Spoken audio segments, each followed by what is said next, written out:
Okay, so this exam, the material for this exam is over embryology, and protista. Embryology, I'm hoping we spend only today on it and move on and go to protista. But quickly, before zygote formation, sperm has a sac. It's called acrosomal. He's calling it acrosomal process. It's a sac outside of the sperm that digests away. They're full of enzymes and other molecules that digest away the surface of the egg. And then finally, what it gets into the egg is the head of the sperm, not the mitochondria, just the head of the sperm gets into the egg, and the chromosomes of the sperm and the chromosomes of the egg get together and eventually form, of course, the zygote, right? This is the zygote, and eventually form the organism. That's pretty much,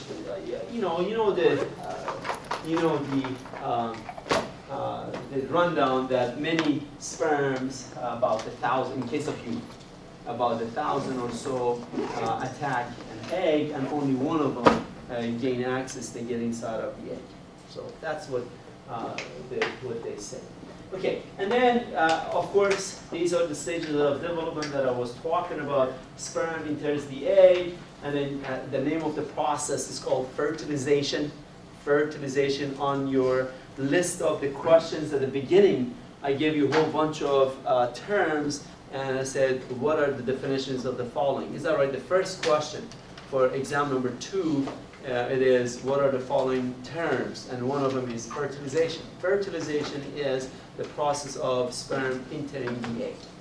Okay, the name of the process. The process of meiosis is the process of making sperm. Making egg is called meiosis. When sperm enters the egg, the process is called fertilization. The end product is called zygote. And then, of course, on the go, the one cell divides, and you go into 2 cells, from 2 cells, then under mitosis, it goes to 4 cells, from 4 cells, then it goes to 8 cells by mitosis. This is all mitosis, and when the sperm and egg are formed, is by meiosis. These are biology 1 information which you already know. And eventually, you have a morula and blastula, and it becomes gastrula, and then eventually we'll talk about organogenesis, and finally the growth and the organism. Those are pretty much the stages. Gamete formation, by what process? Meiosis. Meiosis. And then fertilization, when the sperm enters the egg. Cleavage, it's mitosis, pretty much so. When fertilized egg divides, it's called cleavage. When fertilized egg divides, again, somebody took my 2 cells, becomes 2 cells, and then 4 cells, and 8 cells, and then 16 cells, and then 32 cells, 64 cells, right? Each single cell, each one of these blastomere becomes 2 cells, mitosis, from biology 1. Okay? So that's cleavage. And then gastrulation, when you have formation of the gastrula, and then neurulation, when the formation of the neuron and nervous system, and we do have it in the models. And then eventually organogenesis, formation of organs. Some of these occurs simultaneously. They are not, from here on, it's not in that order. Okay, neurulation and organogenesis, they are some of the organs, of course. They are, again, I'm referring to human species from species could be different. And then, of course, the growth and eventually the birth. Embryology, again, I want to repeat, zygote. Parthenogenesis, a term I would like you to know. You will see it in a lot of different animals. I'll give you an examples. Yes, I did give you examples. Rotifers, some crustaceans, some insects, some, I should have put some in here, some insects, some fishes, desert salamanders, etc., etc., etc. These are the organisms that they do not need sperm. Without the sperm, that's what the term parthenogenesis means. Without the sperm, the egg, each individual egg can become an organism. Okay? So we humans are not like that. Okay? We humans are not like that. But again, I will talk about it here in a minute, that cloning Amir, can cloning be an example of a parthenogenesis? Yeah, we manipulate it. We make it happen, parthenogenesis. But this parthenogenesis, when originally scientists came up with it, that's the definition that naturally occurs in the nature without the presence of sperm. And that's in case of animals. In plants, it's different. Plants, a lot of plants multiply without any pollen. Okay, the egg. But anyway, what is a cleavage? Cleavage is the process of nucleus and cell division in zygote. And types of cleavage, there are 4 main types of cleavage: radial, spiral, and discoidal, and rotational. And I guess there is one more, which superficial. These are 4 major ones, different types of cleavage, but there is one also in insects, you see that. Cleavage and early development, and animal vegetal axis is visible on the embryo before cleavage begins, and then vegetal pole formed by the presence of yolk at only one end, and animal pole, the regions containing mostly cytoplasm. You know, in biology 1, I don't know, I went over it a little bit. In biology 1, they talked about if you have an egg, one end of the egg has a whole bunch of enzymes and molecules that allows the cell divide. I'm sure in Bio 1 they talked about that. So that goes back to the definition of vegetal. This is important because you're going to ask me in a minute, you were confused, as you said early on, that what is vertical and horizontal. But the vertical and horizontal is based, the cleavage that I will talk about it here in a minute, hang on, it's based on this. So you have the vegetal pole and animal pole. Animal pole is where the regions are containing mostly cytoplasm, and then that region has cells, that molecules, that cell division occurs there. And then some animals, they have a thick yolk. I do not have it here, an example of it. They have a thick yolk, just like the model we have here. Let me show it to you. And that way. So on this model, they're trying to show you, on this model, where are you? They're trying, the white area, that's where they're trying to show you that's vegetal pole. This is the animal pole, this is the vegetal pole. That's where there is a thick yolk area, okay, where the cleavage does not occur. Cleavage occurs in the animal pole. But anyhow, an established polarity, so you have 2 poles, that's polarity. You have one pole here and the other pole here. And that's what they're talking about. So this is established polarity in the embryo. So radial cleavage is a holoblastic cleavage, isolethidal. Do not worry about these yet. Do not correlate, do not relate these isolethidal with radial cleavage. Because sometimes in some species it's true, some species it cannot be true. But do not relate these two together. Okay, isolethidal, it means they have the embryo has the same, the zygote, the egg has the same amount of yolk and same amount of cytoplasm. That's pretty much what they're talking about. Mesolethidal, he's talking about that it has moderate amount of yolk, and isolethidal again is talking about. But holoblastic cleavage, it means when the cells are dividing and the whole entire, this is a zygote, I wish I had 2 cells, but I do not have 2 cells. It means the whole entire zygote divides into 2. Am I making some sense? That's holoblastic, the whole, easy to remember. And then we have another one called meroblastic. Meroblastic is when you have a thick yolk. So what happens? Only partial cleavage occurs. This is a zygote only partially. That's meroblastic, which is not shown in this one, but I'll show it to you, I guess, in some of the PowerPoints.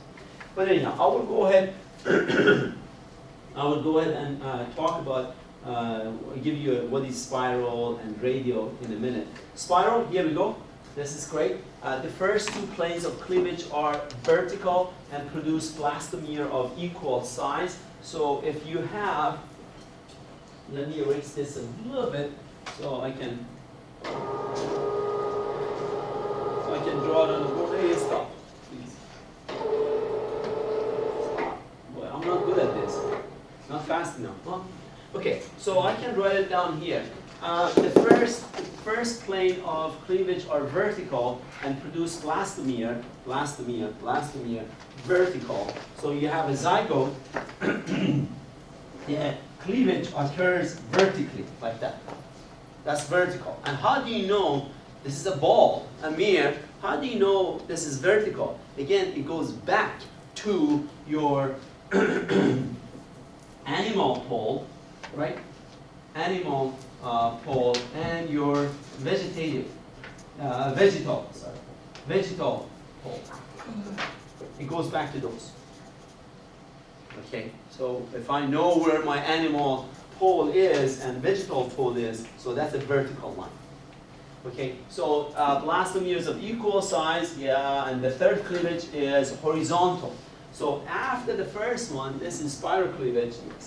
After this one, then you have two cells that are like that. Two cells like that. The next mitosis, if you would, cleavage occurs right here. Relative to what? Relative to your animal pole and vegetal pole. Now you have four cells. So that's what I mean. The first cleavage is vertical, and the second one is horizontal. That's what the blastomeres, and the third cleavage is the blastomeres are unequal mollusks, and example of those mollusks and annelids, which you are not familiar. Mollusks, pretty much we're talking about clam, octopus, that's phylum mollusca, and annelids we're talking about earthworm, leeches, so they follow the spiral. Fabian, you had a question a century ago. Yeah, it says first two are vertical. Okay, first two. Third one is horizontal. I'm identifying what is vertical and horizontal for you. Right. That's it. Are we always going to be able to tell which one's the animal, which one's the vegetable? Like if we're looking at it under the microscope, is it going to be obvious? Not these microscopes, not the slides we have in the lab. No. But they have, the scientists who have done experiment with the animal, they have worked with it, then they know which animal is which. Right here. Okay? So they know this animal is mollusks or annelids, and then they know where the vegetal pole is and where the animal pole is. And how do they know? Scientists before them, they used chemicals and identify them. So that's pretty much what I have to say about that. Yes, but not you guys in this lab. No. Okay, radial cleavage, the first two cleavage are horizontal and produce equal blastomere. The third plane is also horizontal. So the first, this is zygote. I'm going to draw it in different color. Both of these are zygote. Zygote. Okay, so you do have, the first one is right here, this way, horizontal. And then the next one is also, if you have horizontal, it's going to be something like that, also horizontal. Okay, so 1, 2, 3, 4 cells. So both cleavages are horizontal. That's the radial cleavage. And here are some examples they're showing you. Of course, the diagram they're giving you in your textbooks are not that great. I don't like it that much, but that's pretty much what those diagrams are. They're not very clear. And then I'll have one more, rotational, which I will try to draw it under. Rotational is when the second cleavage is, I can draw it on the bottom a little bit, or maybe up high here a little bit. So this one, when you have a zygote, okay, then the cells are in an angle. they are multiplying in an angle right here. That's what they are saying. The blastemy are right angles to each other. And that's pretty much the case of human. Human is like that, okay? So, and here they are, they're showing it to you. This one is possibly better than the other diagrams. They showed it to you on your textbook. Okay, discoidal, of course. Discoidal is in case of birds because they have a lot of yolk. And what happens, the cleavage is restricted to small disc at one end. The small disc at one end. And this is an example of a meroblastic. Meroblastic, it means the amount of the yolk is so much. So cleavage does not go all the way through to the end of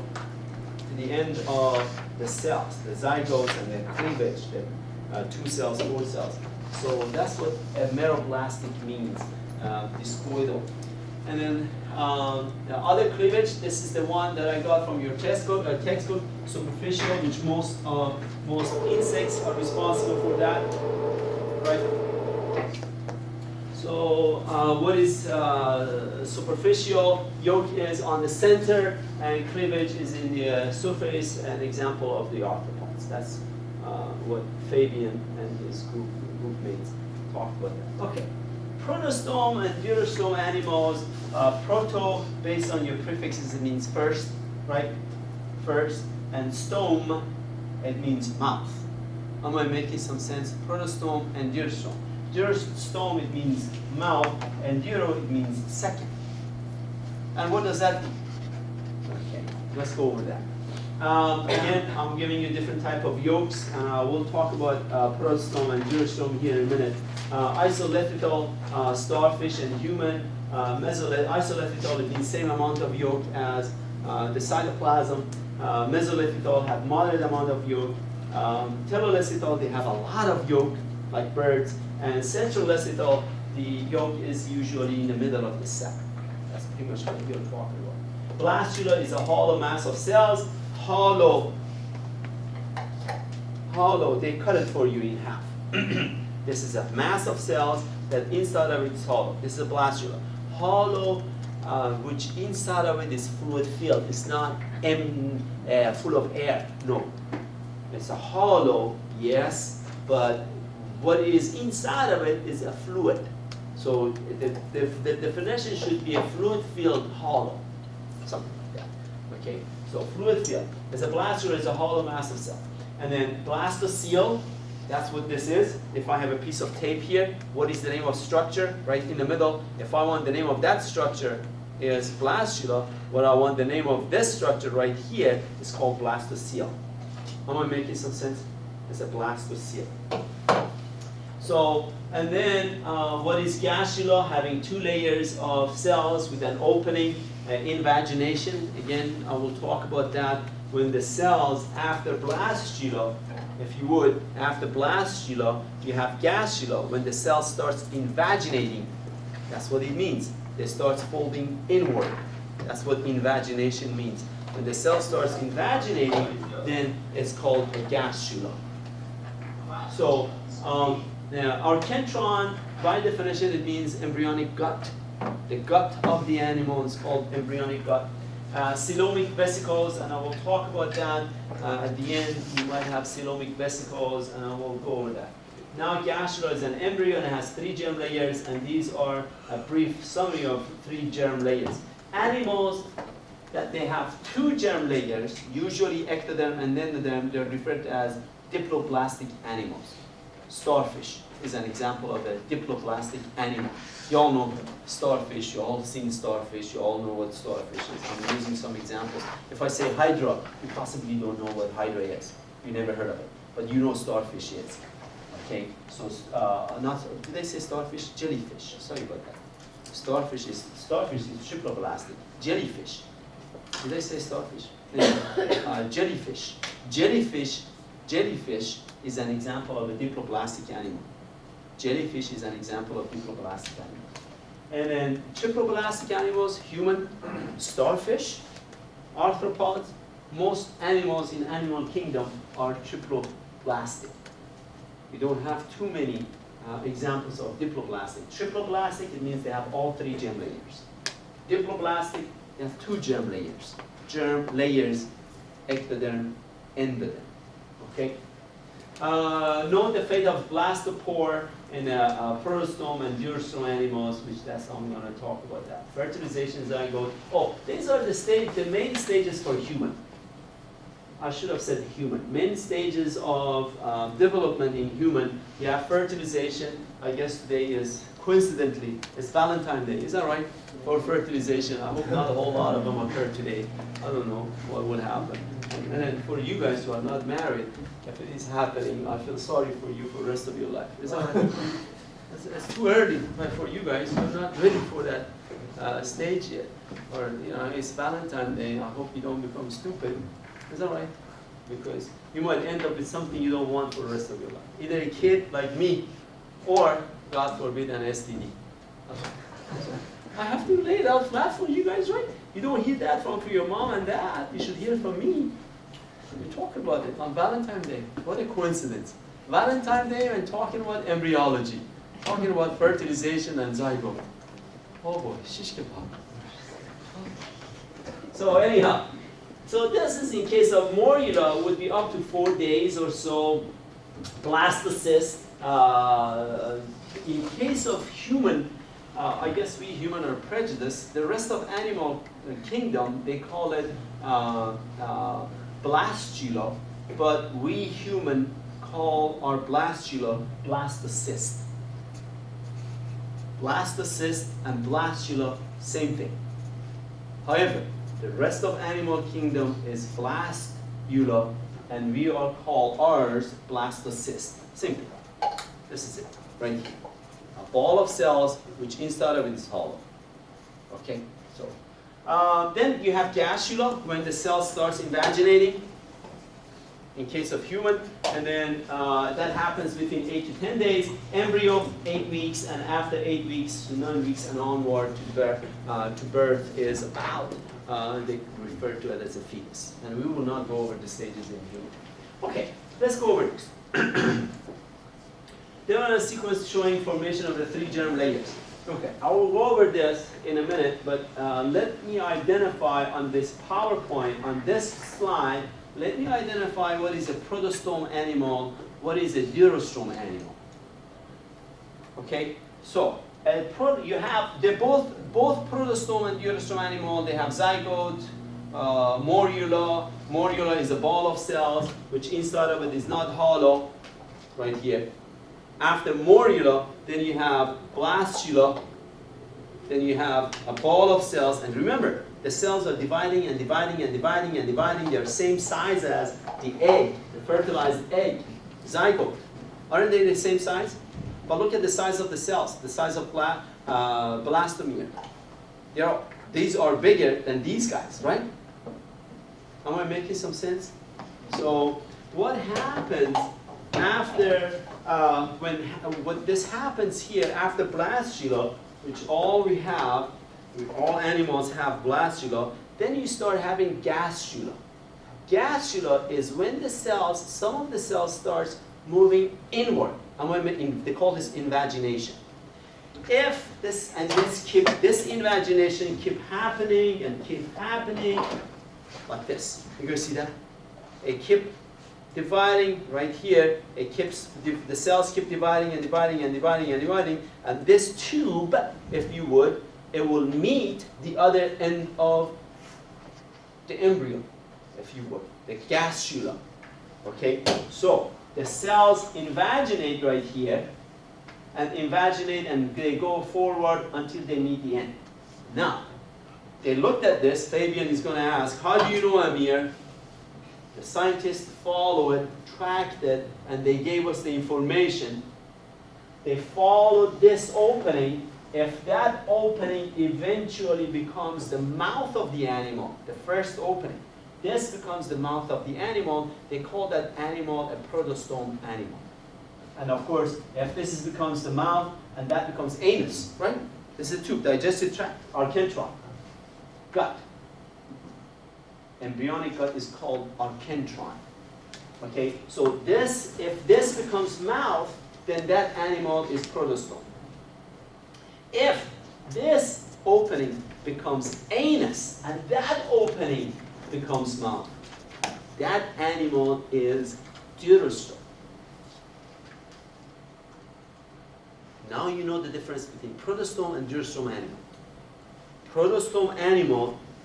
Protostome animal is when the opening is first, becomes mouth. The first opening becomes mouth.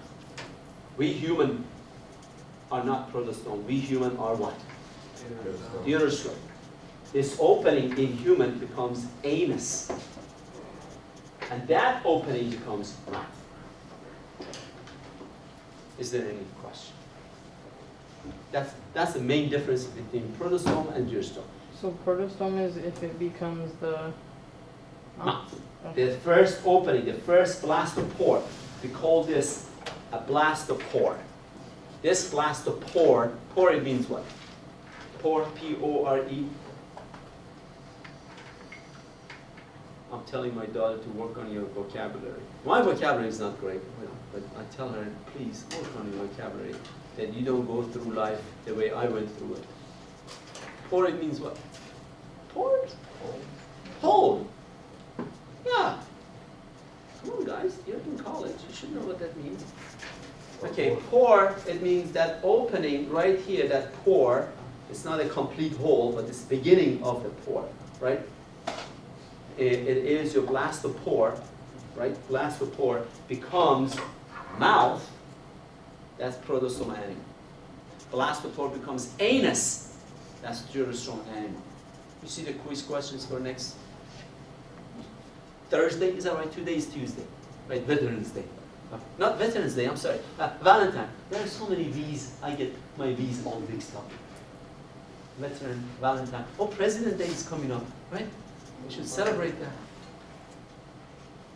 What, 45 presidents the United States had? Is the 45th one? Anybody? You guys should know these things, not me. Okay, and then of course I will talk about mesoderm and so on and so forth with better PowerPoints. Here it is. Pretty much your textbook gives you a rundown, the differences of protostome and deuterostome animals. So they both have zygote, they both have, most animals, most protostome animals have spiral cleavage. Most deuterostome animals have radial cleavage, and you know the differences between the two. Already discussed that. I'm not going to pull up the screen. You already know. So, but anyhow, so they all have protostome and deuterostome. They have zygote. They have blastula. Can you tell apart? Can you tell which one is a protostome and deuterostome animal right at this stage? No, you can't. Okay. Then how about at that stage? Can you tell which one is protostome and deuterostome? You can't. You really, really cannot. Of course, they are showing you mass of cell. This is the blastopore that you don't know it's going to become mouth or anus. So you have to follow the animal, let it grow, right? Let it grow, and until you know at the end that, oh, this became anus of the animal. You let it grow until it became the anus. They say, ah, that animal is a deuterostome animal. And then if you let the animal grow, it goes through embryonic stages, and that becomes mouth. Ah, that animal is protostome animal. I hope I'm making some sense. Okay, so those are the main differences. And of course, there is one other difference here. I guess they mentioned it here: the schizocillus and intracillus. No, that is not going by. So those are read them for your. I will talk about intracillus and schizocillus right here. These are quickly, I have a better PowerPoint. The schizocillus animals, they are animals that coelom is formed by splitting. And intracillus animals, the coelom is formed by outpocketing. Okay, the outpocketing forms coelom, and I will talk about that. Coelom is the space, the definition of coelom is the space between gut and epidermis. That's what the definition of coelom is. Coelom is the space between gut and epidermis, while that space is surrounded by mesoderm. And you will see later on during semester, we have acoelomate animals, we have pseudocoelomate animals, And of course, we have true eocoelomate animals. I'm being redundant, but eocoelomate animals. But I'm not going to talk about it now.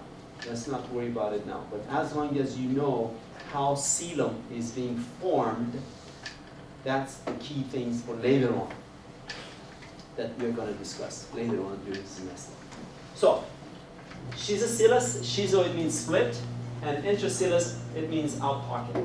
This is a better diagram for showing the schizocilus and intracilus. Right here, this is a schizocilus. You have your blastopore. Of course, you have the blastocele. You guys, I'm getting you familiar with the diagram. This is your ectoderm, endoderm, and then now mesoderm is forming. But mesoderm formed by splitting. Schizo, it means split.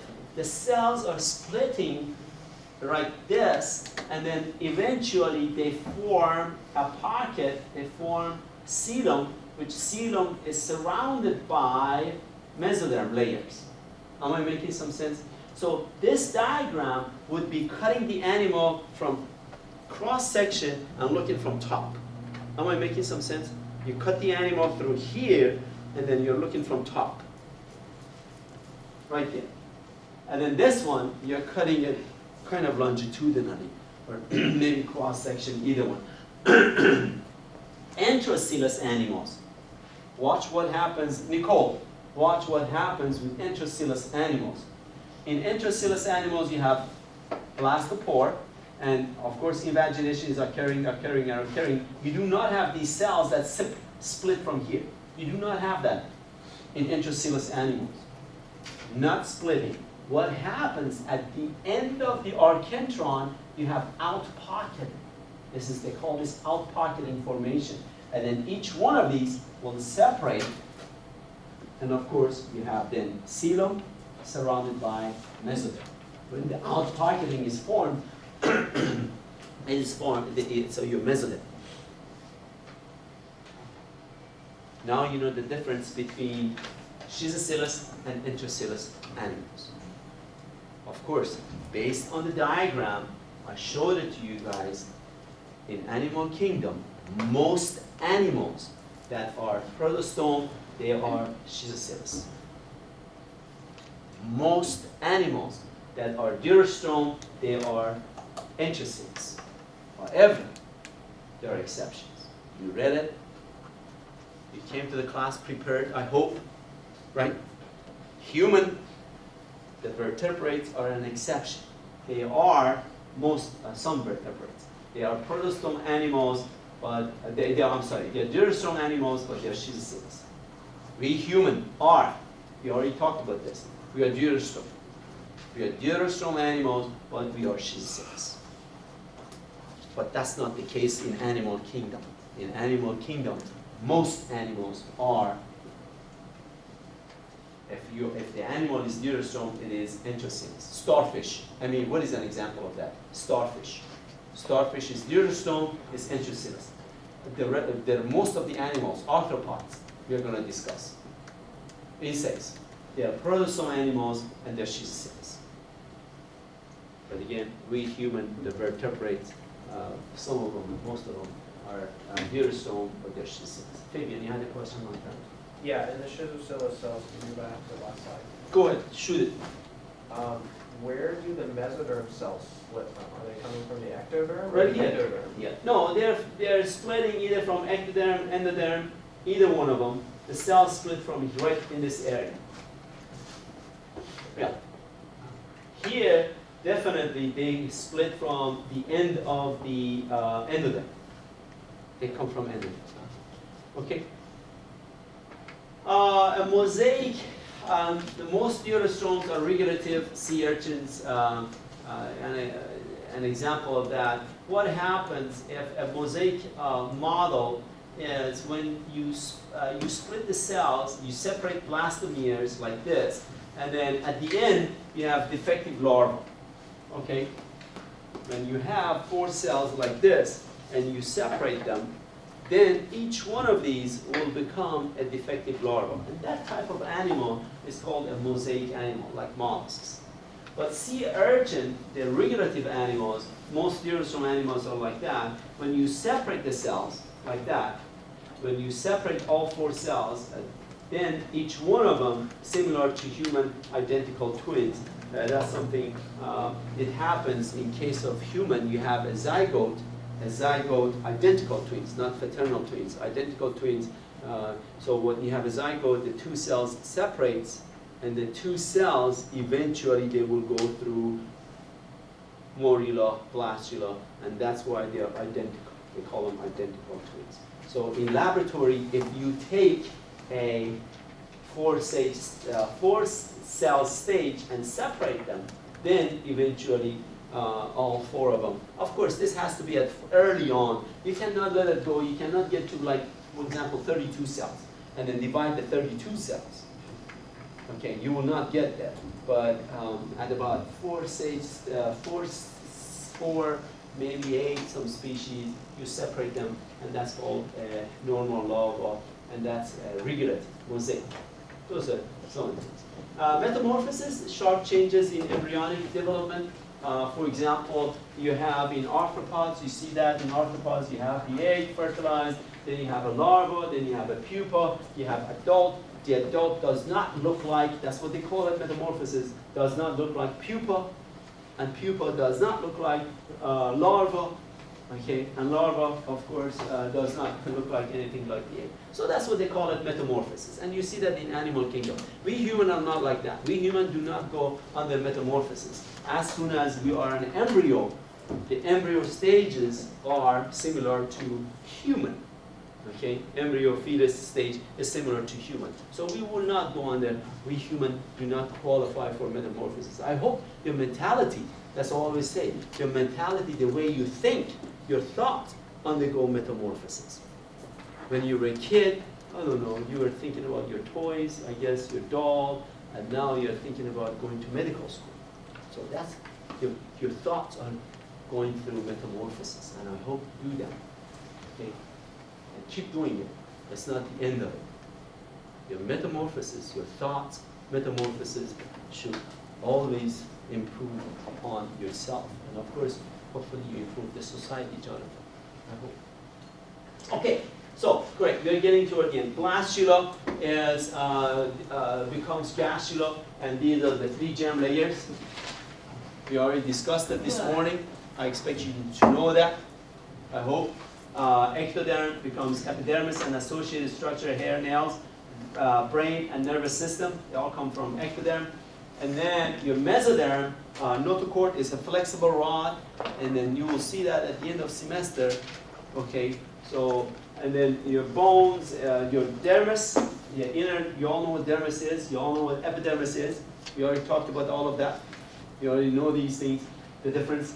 And then your bones, cartilage, they all come from mesoderm. I'm not too crazy about that term. Okay, mesenchyme.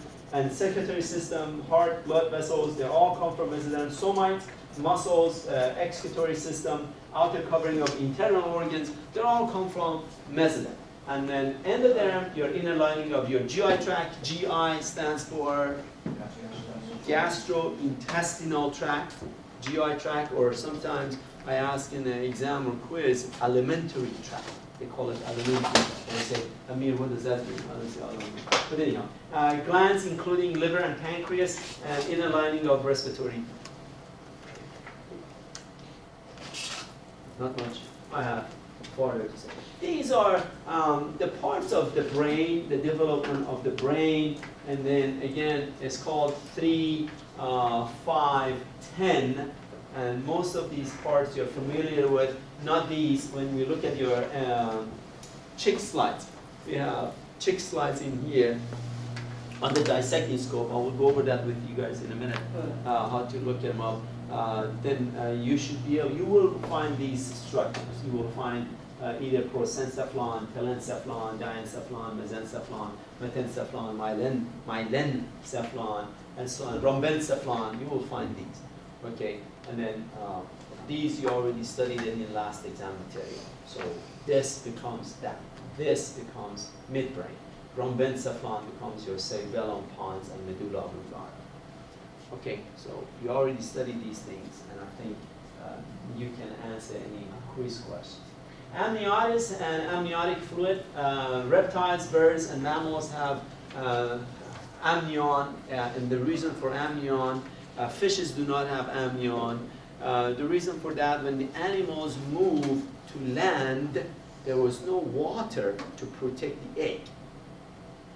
Okay, so the animals evolved, they became a different species, and they formed an amnion outside of the egg, so the egg can be protected, not to dry up, prevent desiccation, and then shock absorption. If something impacts the egg, or to fertilize the egg, the embryo does not die. So that's why we have the amnion. These are the animals that move to the land. Reptiles, birds, mammals, amphibians, the egg, all amphibians. Again, I don't know any amphibian that the embryonic stages, the early stages of life, like frog. The egg is in the water, so they are not amnion animals. They do not have amniotic sac. They do not have amniotic fluid. I hope I'm making some sense. So amphibians do not have it because their egg and early stages of development is in water.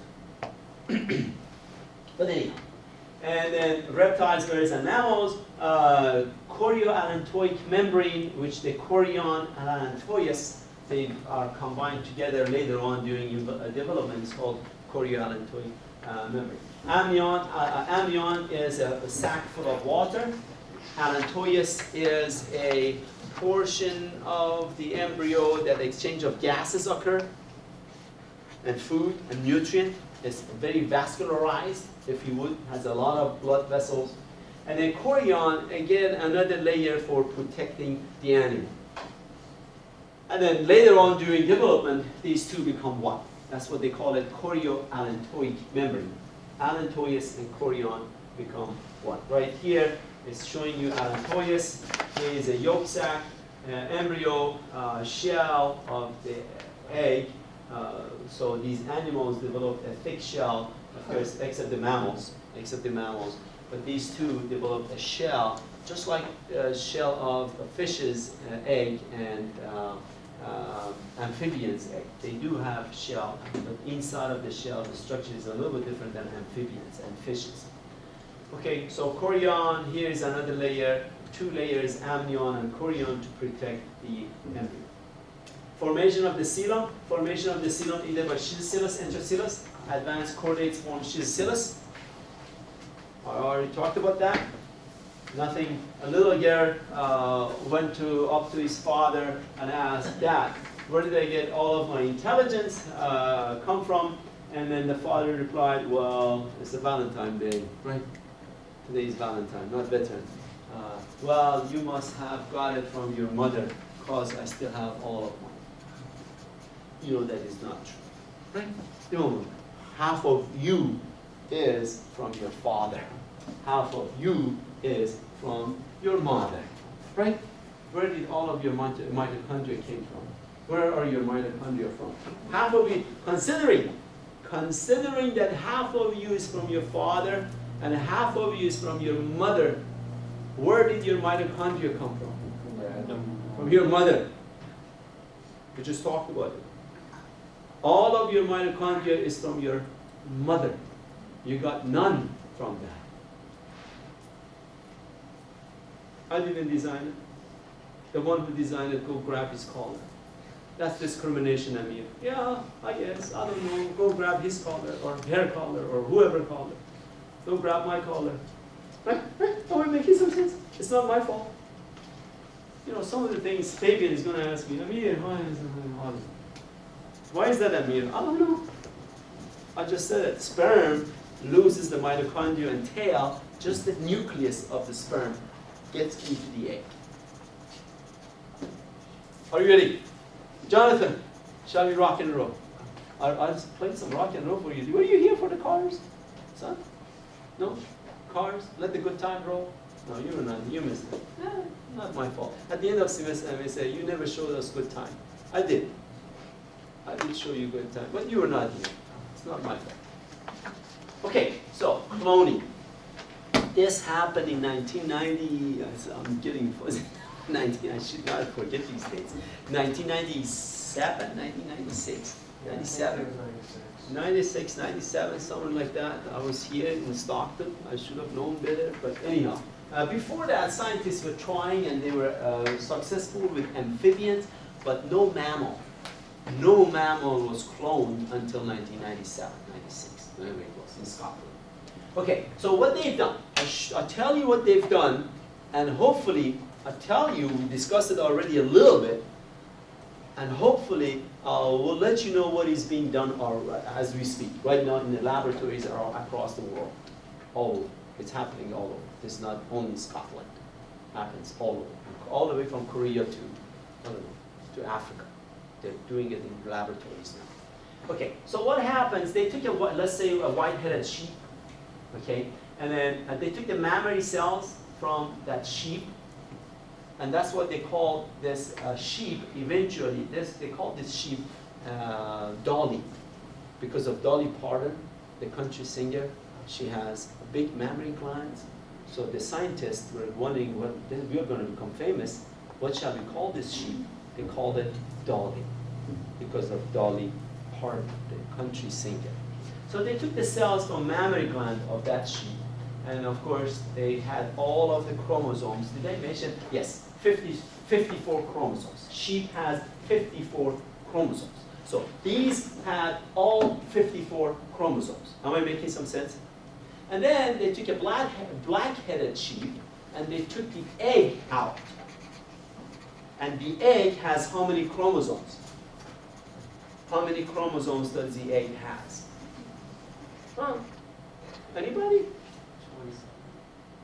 20, 54 divided by 2 is what? 27. 27. The egg had 27 chromosomes. Okay? So, simple math. They took all of that nucleus with 27 chromosomes out and discarded, threw it away. They only took the nucleus out. They did not take anything else. They did not take the mitochondria out. They did not take the cytoplasm out. They left everything in there intact. They just took the nucleus out and threw it away. Then they took the nucleus out of the mammary cells, which had how many chromosomes? 54. And they put that into that empty nucleus, empty egg from that sheep. Right? Let's talk about sheep.